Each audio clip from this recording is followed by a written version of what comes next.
ભારતીય જનતા પાર્ટીના પ્રદેશ અધ્યક્ષ શ્રી જગદીશભાઈ વિશ્વકર્માજી તેમજ સંગઠનના મહામંત્રી શ્રી રત્નાકરજી અને અનિરુદ્ધભાઈ દવેને અમારું નમ્ર વિનંતી છે કે હાલ રાજકોટ લોધિકા સંઘની ચૂંટણીની પ્રક્રિયા ચાલી રહી છે, જેમાં કુવાડવા બ્લોકના 4 મતદાર પૈકી 3 મતદારોએ અરસપરસ સમજૂતી કરીને શ્રી નીતિનભાઈ લીંબાભાઈ ચોવટિયાને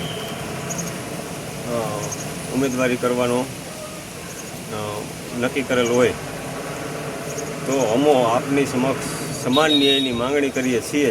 જ્યારે સામા પક્ષે અરવિંદભાઈ રૈયાણી મતદાર એક જ હોય, દાવેદારી કરેલ હોય, પાર્ટીના નામે અમોને પ્રેશર કરીને ટેકો આપવા દબાણ કરતા હોય, જેથી અમો 3 મતદારો એક સાથે આજે ન્યાયના દેવ શ્રી શનિદેવ મહારાજના સાનિધ્યમાં પાર્ટીને યોગ્ય ન્યાયની કરવા માટે આ વિડીયોના માધ્યમથી કરબદ્ધ વિનંતી કરું છું।